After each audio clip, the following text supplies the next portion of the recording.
an Australian construction worker today builds half as many homes as a construction worker did in the 1970s. So what is behind the decline in productivity? And I guess more importantly, what can actually be done about it? Because there is no way we're going to be able to build the number of homes we need without finding a way to do it more efficiently. So I want to bring in Cassandra Windsor. She's the Chief Economist from the Committee for Economic Development of Australia, and they've got some ideas about this, and she's with me now. Nice to talk, Cassandra. Good morning. Morning, Nadia. You've put a report out today. It's called Size Matters, Why Construction Productivity is So Weak. Why does size matter? Yeah, so what we found is that construction productivity really has not been improving. And when we look at housing in particular, as you said, we're building half as many houses per construction worker than we were in the 1970s. And there's some factors around the construction industry that have made productivity growth particularly difficult.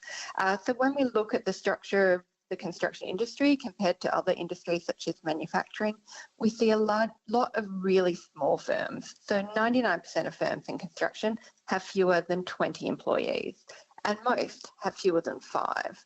And the evidence is actually really clear, particularly in construction, but also more broadly, that larger firms are more productive because you get economies of scale, you get innovation, you get technology and investments in training that you don't get when you have a lot of really small firms in an industry.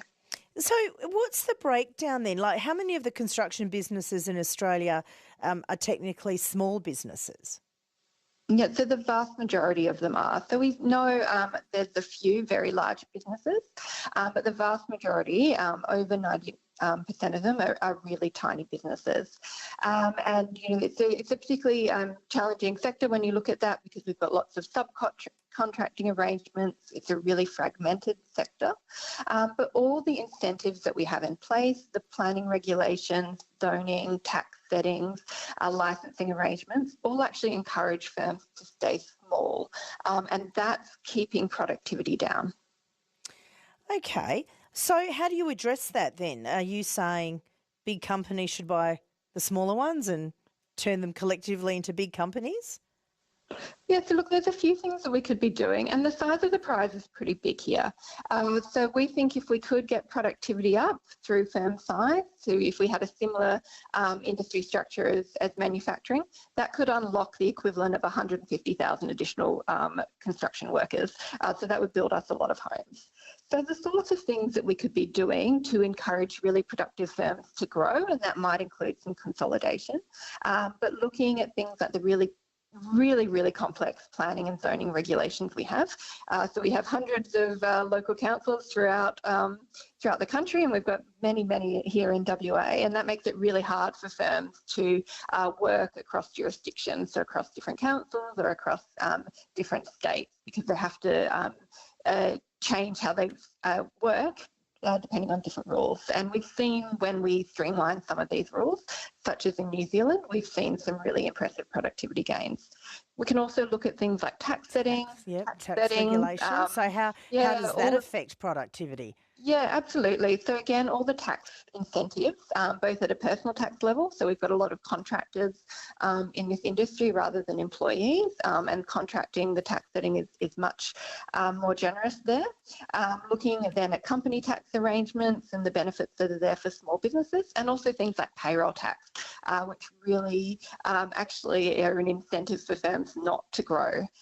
So all the settings that we have in place encourage firms to stay small. So if we can get some of those settings changed, so looking at the tax settings as part of a broader-based tax reform agenda, looking at those planning and zoning settings, and also looking at things like really strict occupational licensing for different trades that make it hard for people to move around and change industries and jurisdictions, that would all make it easier for firms to grow, to invest and to innovate. My guest this morning is Cassandra Windsor. She's an economist with the Committee for Economic Development of Australia.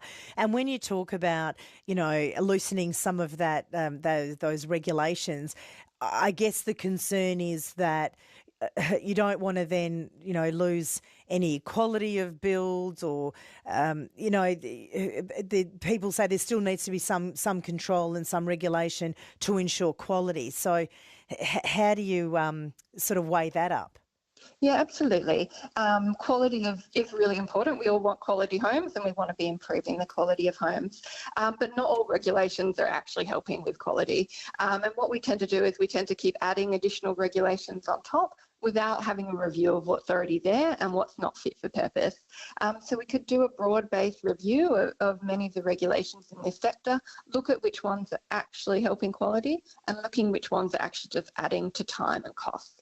But one of the key things we could do here is really streamline it across the country, across different councils as well.